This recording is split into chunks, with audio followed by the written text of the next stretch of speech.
Olá, amigos do Centro Espírita Augusto Silva. É sempre uma alegria estar aqui para a gente refletir sobre o Evangelho à luz da doutrina espírita. Que a paz dessa casa possa abraçar todos os corações que aqui se conectam. Que a espiritualidade amiga de Dr. Augusto Silva visite cada lar, trazendo muita luz, muita paz e muita alegria a todos que estão junto conosco. E também que possa levar a todos aqueles que estão em nossos pensamentos muita paz e confiança. E no trabalho de hoje, nós vamos compreender um pouco mais sobre o conceito de obediência. E o tema de hoje é obediência construtiva. Não é só apenas a obediência a algo, mas é construtiva. Nós estamos em um planeta de provas e expiações. E em planeta de provas e expiações, nós ainda vivenciamos o mal. A predominância ainda é do mal.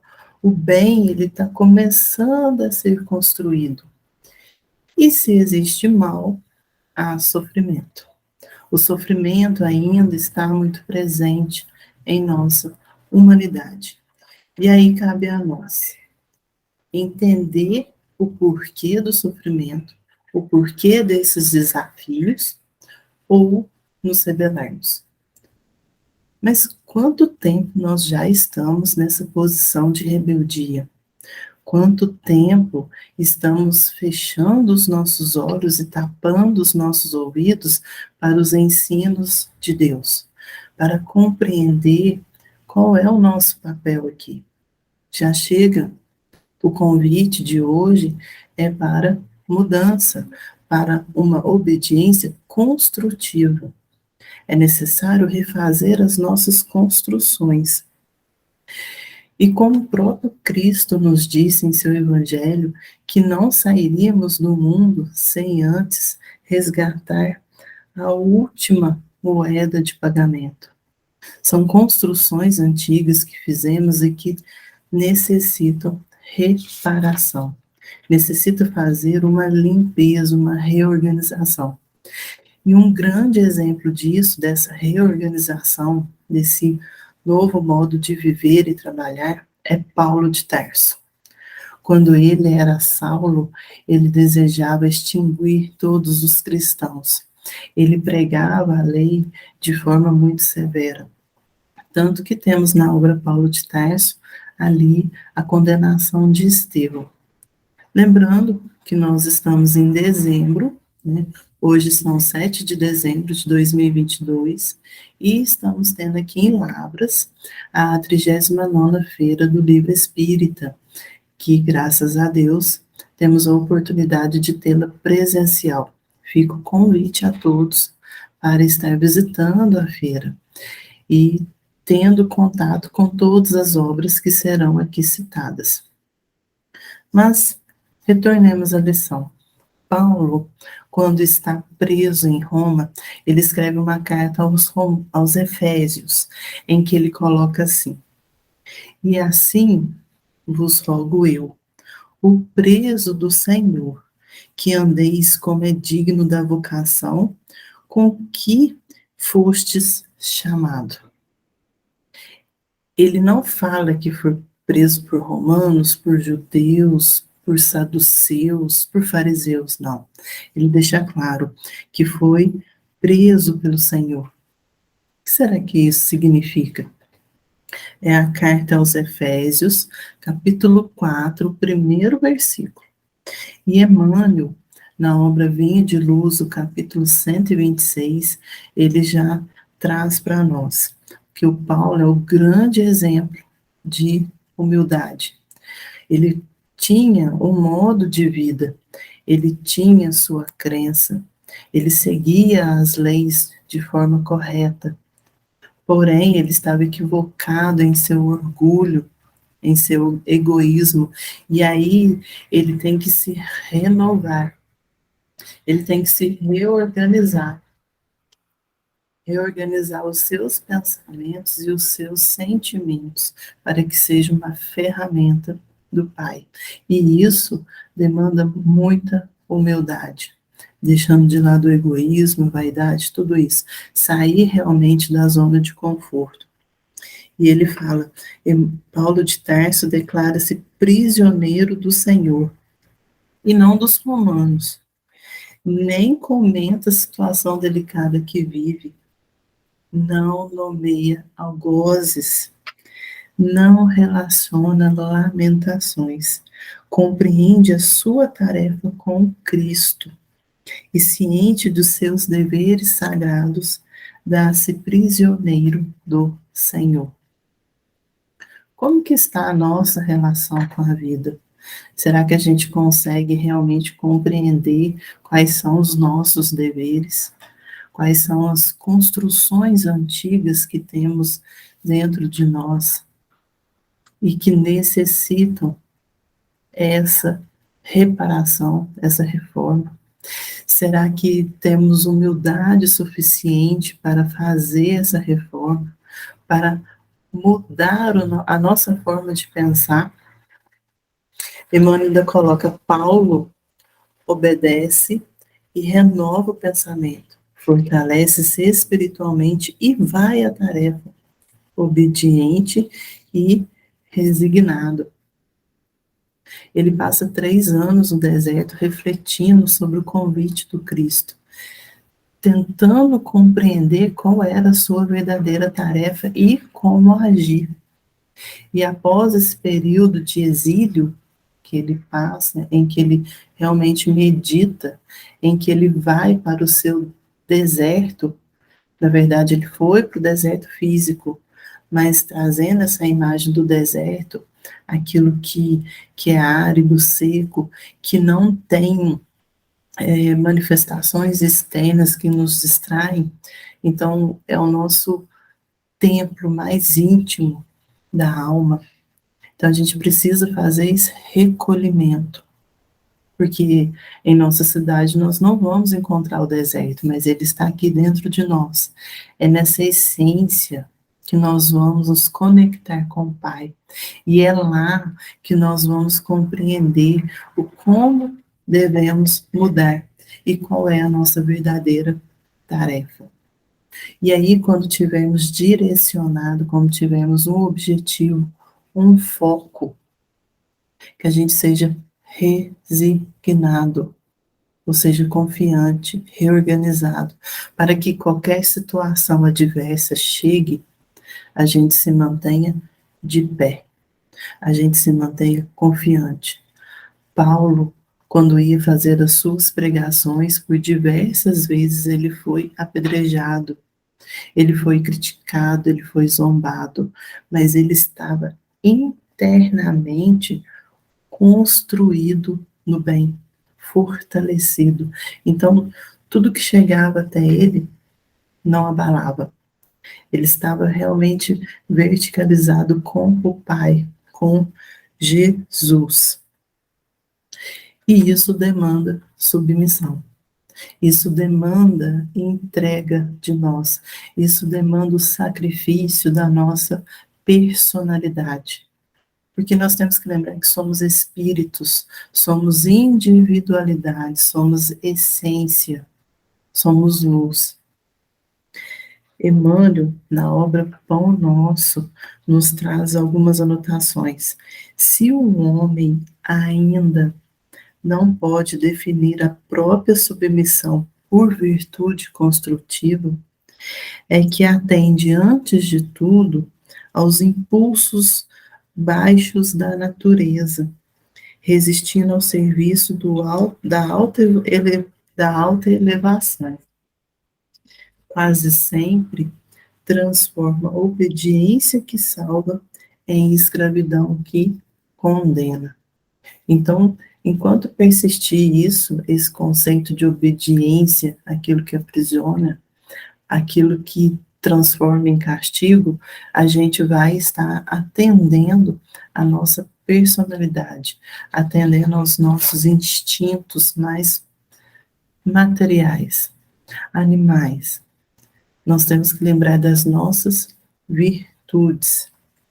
Nós temos que Lembrar que somos essência do Pai, que estamos aqui por um propósito.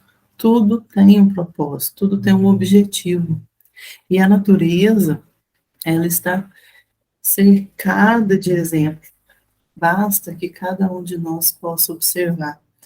André Luiz, na obra Vozes do Grande Além, ele traz para nós alguns exemplos. O fio de cobre largado na rua não passa de bagatela, mas ligado ao poder da usina é transmissor de força e de luz. O cano abandonado, a poeira, é tropeço na estrada. Se reajustado ao reservatório, é mensageiro de água pura. A argila dormindo no charco é simples lama. É entregue aos cuidados do olheiro, converte-se em vaso nobre. Então, tudo que está parado, estagnado, permanecendo na sua zona de conforto, não tem um objetivo útil. É necessário ser humilde, reconhecer as nossas virtudes, as nossas potencialidades e se entregar à tarefa. Será que a gente ainda deseja permanecer como a argila aqui, entregue ao charco, sendo apenas lama que enterra os outros? Ou a gente deseja ser um grande vaso, um instrumento útil da mensagem do Pai? O que desejamos fazer? E André Luiz ainda coloca: não basta, porém, salientar as nossas fraquezas, cultivando a preguiça e a falta modéstia.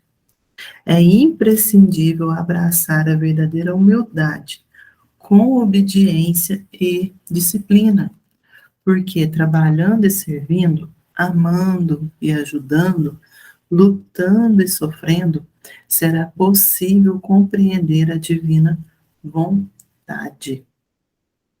Aonde que a gente consegue amar, ajudar, trabalhar?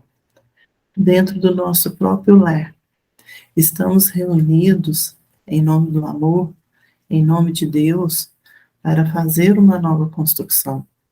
Compreender aqueles que estão no nosso círculo íntimo, que são espíritos já unidos por séculos e que exige esse trabalho, esse amor, essa ajuda mútua.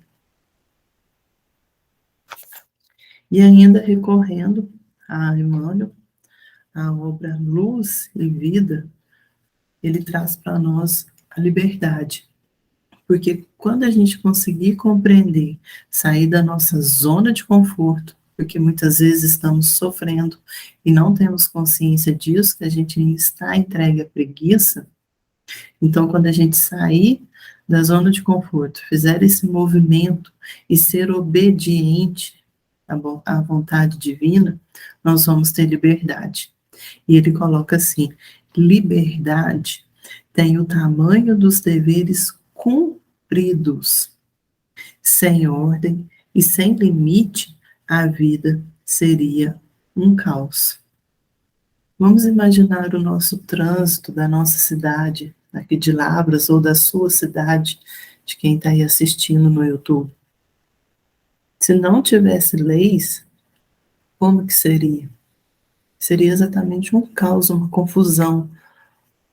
Os congestionamentos, os cruzamentos, tudo ali, aquela agitação total.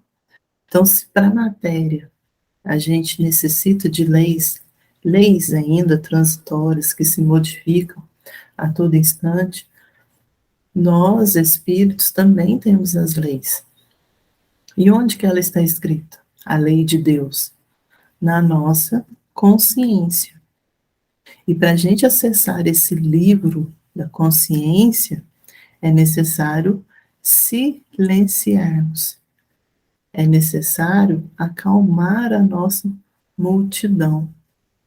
Porque não adianta a gente viver nessa agitação, nessa multidão de ideias, nessa multidão de conhecimento, mas se a gente não colocá-lo em prática. É necessário compreender e vivenciar. E eu gostaria de destacar aqui algumas palavras de Dona Joana de Ângeles, por meio de Divaldo, dessa obra, Jesus e Vida, o capítulo 3, em que ela fala do silêncio. Não há respeito pelo silêncio. A barulheira aturde a criatura humana, cuja constituição física e emocional apresenta limites para zoada em face de decibéis suportáveis. Como consequência, as pessoas perderam o tom de equilíbrio nas conversas, nos momentos de júbilo, nas comunicações fraternais. Grita-se quando se deveria falar, produzindo competição de ruídos e de vozes que perturbam o discernimento e retiram a harmonia interior. Então, a que ponto nós estamos chegando? Competindo com vozes. E aí, cabe a cada um de nós fazer essa análise, silenciando a nossa mente, acalmando o nosso pensamento para acessar o livro da consciência, aonde está escrita a lei de Deus. E nesse trajeto, nesse momento, né, nessa caminhada, qual vai ser o nosso objetivo? Emmanuel traz para nós oferecer a paz de todos a que a harmonia pede.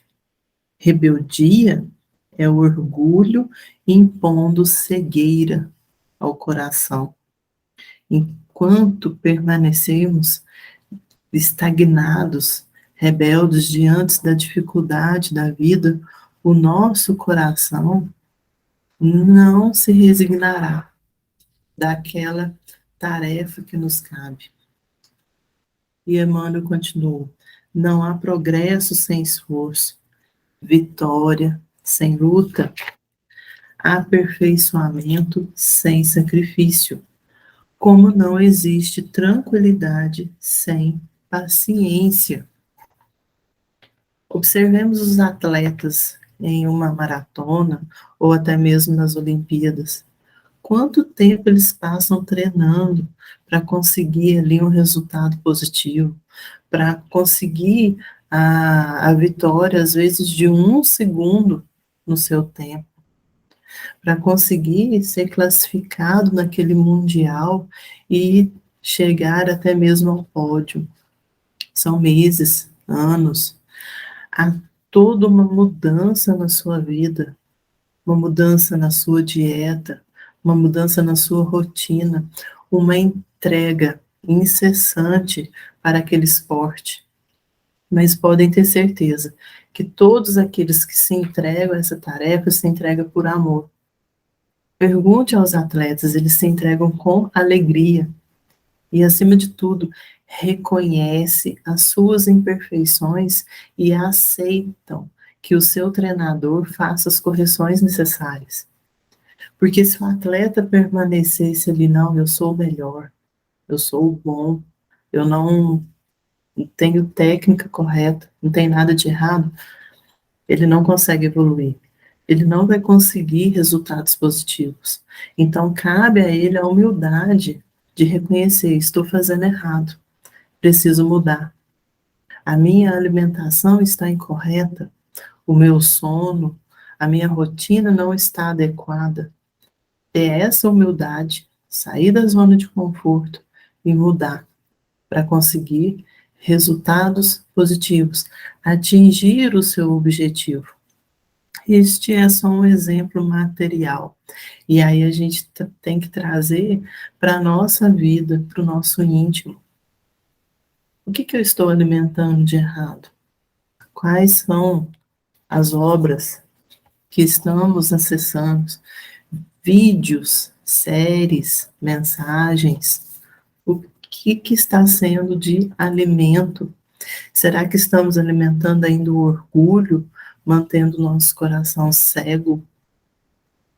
Nós precisamos fazer a verdadeira ginástica do espírito, mantendo a nossa fé, a nossa resignação, sendo obedientes.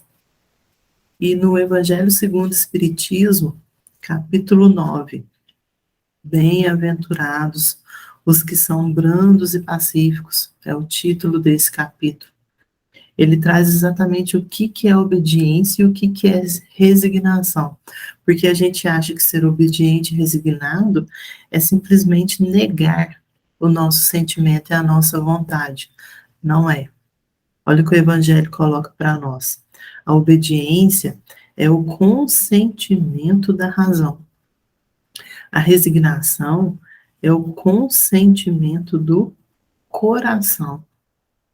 A obediência, ela vai organizar, ordenar, limpar os nossos pensamentos. Paulo de Tarso, retornando, a esse personagem dessa noite, quando ele encontra Jesus na porta de Damasco, ele é obediente. O que ele fala? Senhor, que queres que eu faça? Então, o primeiro momento, Senhor, ele se entrega a Jesus. Ele reconhece a sua pequenez, Senhor. E ao mesmo tempo, ele já tem uma ação. Que queres que eu faça? Ele não permanece ali na sua pequenez, na sua fraqueza. Ele se entrega ao trabalho. Que queres que eu faça? Que é a resignação, que é quando reorganiza, limpa, ordena os nossos sentimentos. Isso é necessário porque quando chegar o desafio, quando a gente encontrar com a indiferença moral do próximo, nós estaremos fortes. Nós não estaremos orgulhosos, isso não. Nós estaremos conectados com o Pai. Então, não adianta permanecermos lendo, tendo diversos livros, se isso não organiza o nosso pensamento e os nossos sentimentos. Não está trazendo a verdadeira reforma. E aí, nós vamos buscar, continuando no Evangelho, ele coloca o covarde não pode ser resignado, assim como o orgulhoso e o egoísta não pode ser obediente.